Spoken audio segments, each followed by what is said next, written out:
I can still picture the soft gray sky hanging over my parents' big white house in Portland, America, the morning they called me in.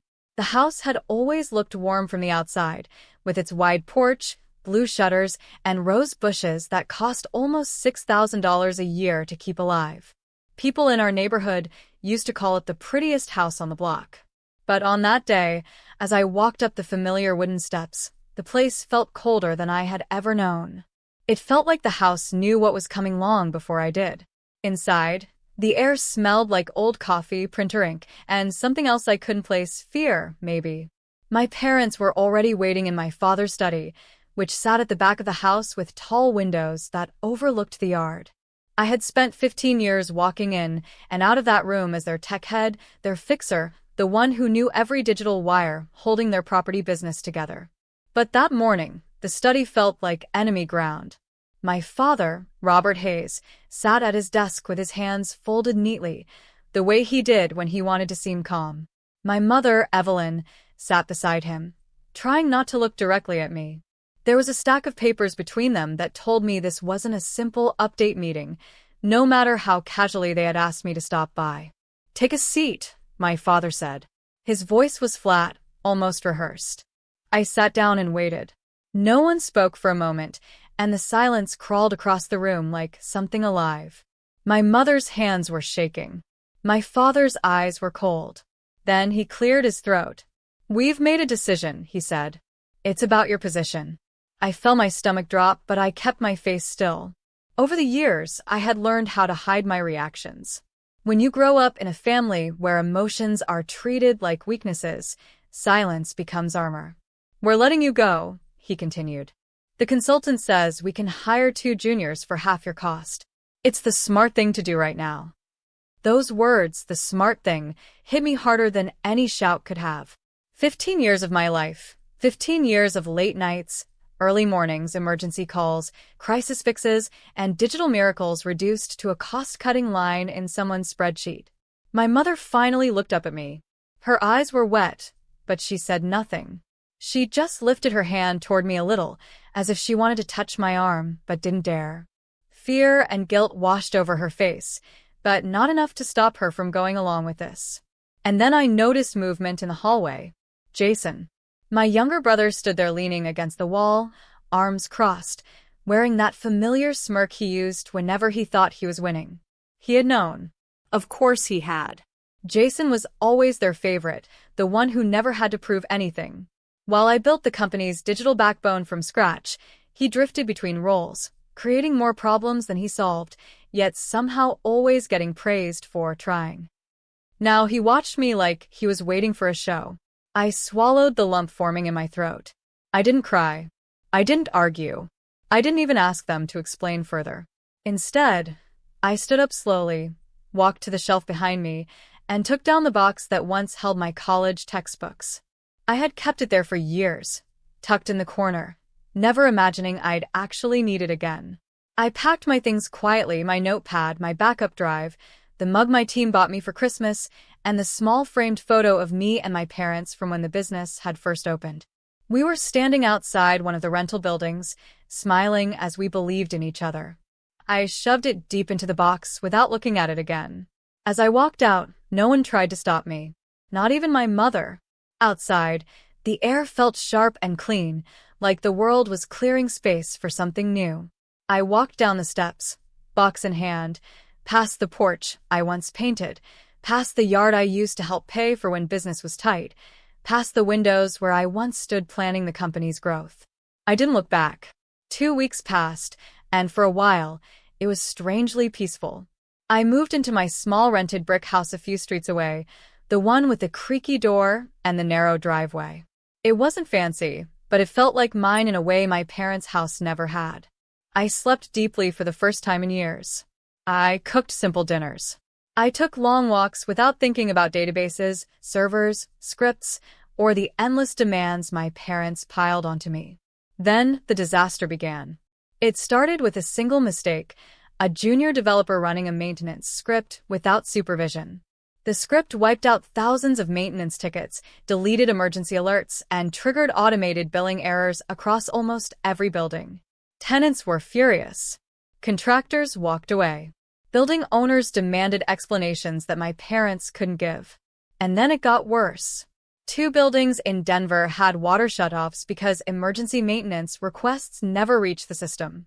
A legal letter arrived from a landlord in Chicago threatening to pull out completely. Investors started whispering about fraud. The digital system I built had been handled like a toy, and everything collapsed in days. And where was I? Sitting on my couch, sipping coffee, watching the whole thing unfold quietly. Then the call started. My mother called first. Then my father. Then Jason. Then all 3. Then their lawyer. Then 2 of their building managers. Then an investor. I let every call ring. Not because I wanted revenge. Because I was finally done being the one who saved them every time they ruined their own world. And that is where everything truly began. When I finally turned off the last call from my parents, I sat on the edge of my bed in my small rented house and let the silence settle over me. For the first time in my adult life, I wasn't carrying a company on my back. I wasn't the one holding a failing system together with late nights and caffeine. I wasn't the daughter expected to fix everything without receiving respect in return. I was simply a woman who had been pushed out, who now had nothing tying her down. It felt frightening, but it also felt strangely freeing. One morning, while scrolling through emails, I saw a familiar name appear at the top of my inbox. Lauren Mitchell, the CEO of Summit Estates Realty, the competitor who had tried to hire me 3 times over the past 5 years. Each time, I had turned her down out of loyalty to my parents' company. Loyalty that now looked foolish. Her message was short but direct. If you're finally ready, my door is open. I stared at those words for a long moment. They felt like a lifeline I didn't expect. I closed my eyes, took a breath, and typed only 3 words in return. I'm ready now. 2 days later, I walked into the tall glass building of Summit Estates in downtown Seattle. The lobby was bright with wide windows, polished floors, and plants that actually looked alive, unlike the stiff plastic decor my parents preferred. People moved with purpose, but not panic. No one was rushing around trying to clean up mistakes.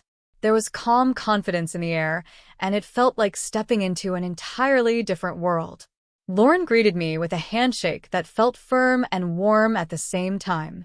She led me into her office on the top floor, with a clean view of Elliott Bay and the steady movement of ferries cutting through the water. You know I've wanted you for years, she said, leaning back in her chair. So, let's skip the long talk. Name your number. I had never been asked that. My parents never even let me ask for a raise without making me feel guilty. But here I took a breath and said what I knew I deserved. $200,000, I told her. And full control over the tech division, including hiring. Lauren didn't blink. She smiled like she had just been waiting for me to claim what was mine.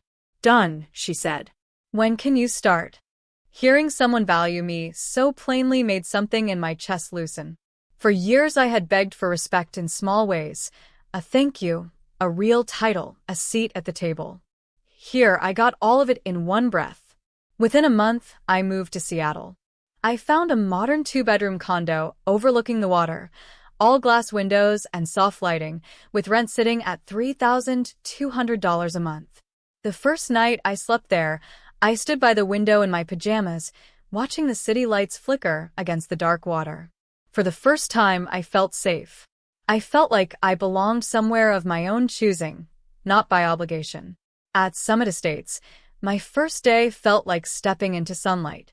My team greeted me with excitement, not suspicion. They asked for my ideas, not instructions from above. They didn't talk over me. They didn't question my decisions. They listened, something I had forgotten was possible. The work came naturally. I rebuilt their aging systems into stronger, cleaner, faster platforms. I created new structures that automated tasks without breaking things. I set up backup layers my parents had always refused to invest in.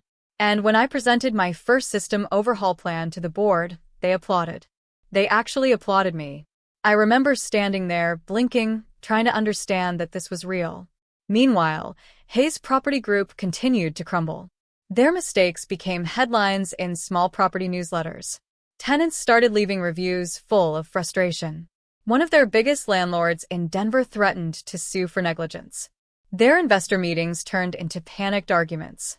And every week, my phone lit up with calls I refused to answer. One night, my mother left a message while crying. She begged me to come back, just until things stabilize. My father left long voicemails that swung between fury and pleading. "You caused this by quitting," followed by, "We need you. Please help us. Just one more time." Jason even sent a text acting like he still had the upper hand. "Sis, can you fix this mess? They can't do it without you." I said nothing. I helped no one. I wasn't going to carry the same weight again. I had poured 15 years into saving them. They threw me out like I was too expensive. Now they could face what real cost looked like. Then one afternoon, Summit Estates board called me into a strategy meeting. They sat around the long wooden table with spreadsheets and market reports spread out like maps. "Hayes Property Group is sinking," one board member said. "If they collapse, their portfolio will flood the market. Do you think there's a chance we could buy them?" I looked at the numbers. I looked at the screenshots of crashed systems, the complaints, the lawsuits stacking up like a tower ready to fall. I knew every flaw in their digital veins, every weakness, every outdated structure they had ignored for years.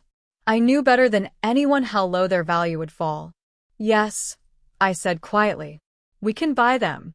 And we can get it for almost nothing if we move at the right time." The room went silent. Everyone waited for me to continue. "The business is failing from the inside," I explained. "Not because it's worthless, but because the people running it don't understand the power of the digital backbone. I can rebuild it, but under us, not them." Lauren nodded slowly. "Then this is our moment." In that instant, the air shifted around me. The years of being undervalued, ignored, pushed aside, and used finally turned into something solid: purpose. For once, the knowledge I carried wasn't being taken for granted. It was being trusted. And whether they knew it or not, my parents had just handed me the key to their downfall. The next chapter of my life had begun. And this time, the story was mine to lead. 3 months after joining Summit Estates, I found myself flying into Denver on a calm Thursday morning, watching the soft orange sun rise over the city. It felt strange returning to a place so deeply tied to my old life, a place where I had once walked into buildings under my family's name with pride. Now I was arriving to sign the papers that would end that legacy forever. The irony was sharp, but it no longer hurt. It felt like walking through the final doorway of a long, dark hallway. Our meeting was set at a quiet law office on the south side of the city. Lauren and 2 board members came with me, along with our legal team. They spoke in low voices as we walked in, but my thoughts were louder than any of their words. I kept remembering all the nights I spent saving Hayes Property Group from disaster, patching broken systems, pulling all-nighters while my parents pretended the business ran itself. I remembered feeling trapped, unseen, and taken for granted. Yet here I was, stepping into the room that would change everything. When the receptionist led us to the conference room, I took a long breath. I already knew who would be waiting. I had prepared myself for it, or at least I thought I had. But when I opened the glass door and saw them, the world shifted for a second. My parents sat on one side of the long table. They looked smaller than I remembered. My father's hair had thinned more in the last few months than it had in the last few years. My mother's shoulders curved forward, worn down by stress she had once placed on me without hesitation. Next to them sat Jason, my younger brother, the golden child who used to mock my long hours and brag about doing real work because he handled buildings in person. His usual charm was gone. He looked tired, defeated, maybe even scared. And for the first time in my life, I saw it clearly: the cost of their choices. The cost of firing the one person who had held everything together. I took my seat across from them without speaking. I could feel their eyes trying to catch mine, but I focused instead on the documents in front of me. The numbers told the whole story. Hayes Property Group, once valued at almost $38 million, had been reduced to a desperate sale for just under $4.5 million. Their buildings had slipped into disrepair. Their systems had collapsed. Their investors had walked away. Their reputation had crumbled. "You know why we're here," my father said finally. His voice didn't hold the confidence it once did. There was no authority, no control. Only weariness. I answered with a simple nod. I didn't need to say more. The lawyers began reviewing the terms. Summit Estates would acquire all buildings, all digital rights, all accounts, and all existing contracts. My team would also take over the reconstruction of every system I once built. The very work they dismissed as replaceable had become the only thing that could rescue the remnants of their business. As the lawyers talked, I felt my parents watching me closely. My mother kept touching her wedding ring, a nervous habit I had seen my whole life. My father looked like he wanted to speak 100 different words, but didn't know which one to choose. Jason stayed quiet, staring down at the paperwork like it might swallow him whole. When it came time to sign, the moment felt strangely calm. I reached for the pen, flipped to the final page, and signed my name with steady hands. Not once did I look up at them. Not out of anger. Not out of triumph. Simply because I no longer needed anything from them, not their approval, not their validation, not their regret. "Thank you for your time," I said when everything was complete. My voice was even, almost gentle, because the anger that once lived in me had finally burned out. My father opened his mouth as if to speak, but no words came out. My mother blinked hard, almost like she was trying to hold back tears. And Jason, who had always carried himself with smug confidence, actually looked away first. The acquisition had taken less than an hour. Less than 60 minutes to end 15 years of my work, 15 years of loyalty, and 15 years of believing I owed them everything. When we left the building, Lauren placed a hand on my shoulder. "You handled that with more grace than most people ever could." I didn't answer right away. I wasn't sure how I felt. There was no joy, no victory, no dramatic revenge burning through me. There was only relief, steady and quiet, like the feeling you get when a storm finally passes and you realize you survived it. Within a month, I was back in Seattle leading the full technical rebuild of every Hayes property now under Summit Estates. I hired a team who respected my work. I laid out clear rules, strict training, and systems that couldn't be easily destroyed by careless hands. Every building received updated software, stronger networks, reliable automation, and better security than they had ever seen under my parents' leadership. People who once ignored me now followed my guidance without hesitation. Contractors who once dismissed me now asked for my input first. Landlords who had never known my name before were calling to thank me for restoring order. The employees who had stayed through the mess looked at me like I had pulled them out of a sinking ship. Day by day, the company that nearly collapsed under my parents' decisions was reborn, not by their hands but by mine. One morning, while walking through our newly upgraded headquarters in Seattle, I passed by the server room. The soft hum of machines echoed through the space, steady and strong.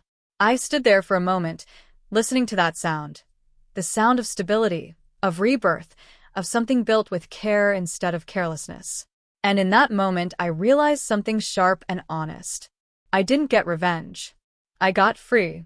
I had rebuilt my life, rebuilt my power, and rebuilt the very empire they lost, not for them, but for myself. And freedom, I learned, is worth far more than any apology they could ever offer. The first apology came on a quiet Saturday morning in Seattle, months after the acquisition had settled and Summit Estates had fully absorbed Hayes Property Group. I had just finished watering the small line of plants on my condo balcony, something I never had time for during my old life, when my building's front desk buzzed me. "There's a man asking for you," the concierge said. "He says his name is Robert Hayes." For a moment, the world stopped. Hearing my father's name spoken in such a neutral voice, as though he were a stranger, sent an ache through me I wasn't ready for. I told them to let him up, even though a part of me worried that I was about to reopen wounds I had finally stitched closed. When he stepped into my condo, he looked around like he was stepping into a new world. His eyes lingered on the tall windows facing the water, the soft rugs, the workspace where I had rebuilt my life, the kitchen island where I now wrote reports that shaped the future of an entire company. It was as if he was seeing me clearly for the first time. "You've done well," he said, almost in a whisper. I didn't answer. I waited. I had learned to protect my time, my space, my emotional energy. I wasn't going to fill the silence for him anymore. He sat at my dining table, shoulders slumped, hands twisting together in a way I didn't recognize. My father had always moved with authority, confidence, even arrogance. But not now. I owe you an apology, he began. Not just for firing you. For everything before that. For the years I made you feel like your work wasn't real work. For listening to the wrong people. For thinking you were replaceable. Hearing those words didn't bring the satisfaction I once imagined. Instead, they sounded like something fragile, like glass that could break if I touched it. My father took a shaky breath and kept going. Lewis told me you were becoming too independent, he said. He said we needed to take control before you walked away and left us with nothing. He said hiring juniors would keep the business in our hands. I was foolish enough to believe him. It was a strange thing, watching your father admit fear. Fear of losing control. Fear of losing me. Fear of a consultant he trusted more than the daughter who had built the company brick by digital brick. I didn't want to show weakness, he said. Not to you, not to anyone. But I see now that all my pride did was destroy the business and damage our family. I listened in silence, letting the words wash over me, but I didn't rush to comfort him. For years, I had carried his pride like a weight on my shoulders, never allowed to show stress, never allowed to make a mistake, never allowed to ask for more. Now he was unpacking the truth I had known all along, that his fear had always been the root of everything. When he finally stood to leave, he paused by the door. I'm proud of you, he said. More than I ever said. More than I ever showed. The door clicked softly behind him, and I stood still for a long time, letting the quiet settle again. His words didn't erase the past, but they acknowledged it, and that was something. A week later, my mother called. She didn't ask to come over. She didn't ask for anything at all. She simply left a long voicemail, her voice thin and trembling. I should have spoken up, she said. I should have defended you. I was so scared of conflict, so scared of losing the fragile piece in the house. But I see now that my silence hurt you more than any argument ever could. I'm sorry for every time I didn't stand beside you. She paused for a long moment. I always admired your strength, she continued. I just never told you, because I didn't want you to think you didn't need us. That was my mistake. I played that message twice, then once more. Not because I wanted to go back to what we were, but because I needed to hear the truth spoken out loud, even if it came years late. Jason never apologized with words. His pride was too thick, too deeply rooted. But he sent a short message one evening. You win. I stared at it for a long moment, then deleted it without replying. This was never about winning. It was about survival, respect, growth, and the long overdue act of choosing myself. By then, the rebuild at Summit Estates was nearly complete. The old Hayes buildings were thriving again under our technology. Tenant satisfaction soared. Landlords who had once been furious now sent thank you letters. Contractors called my team first before making any decisions. The company was stronger than it had ever been, and not because of luck or family connections or empty promises. Because of me. I sometimes walked through the new digital operations floor just to watch my team work together with ease and trust. They spoke to me with respect, not fear. They asked questions without judgment. They viewed me as a leader, not an obligation or a cost to cut. One sunny afternoon, while checking final updates in our main server room, I realized something simple and powerful. I had not rebuilt my parents' business. I had rebuilt my own future. A future with boundaries. A future with respect. A future defined not by bloodline loyalty, but by personal worth. A future where my skills were valued, where my decisions mattered, where my voice was heard. And most importantly, a future that belonged to me, fully, unapologetically, and completely. I still hear from my parents sometimes. Polite check-ins. Soft updates about their lives. Tentative attempts to reconnect. I don't hold anger anymore. But I also don't give them the power to define my path again. The storm they created taught me something priceless. that self-worth isn't something others grant. It's something you hold, protect, and honor even when others don't see it. I earned this life. I built this freedom. I shaped this success with my own hands. And now, when I stand in my Seattle condo, sunlight filling the room, the city humming below me, I know a truth I wish I had learned years earlier. They didn't break me. They revealed me.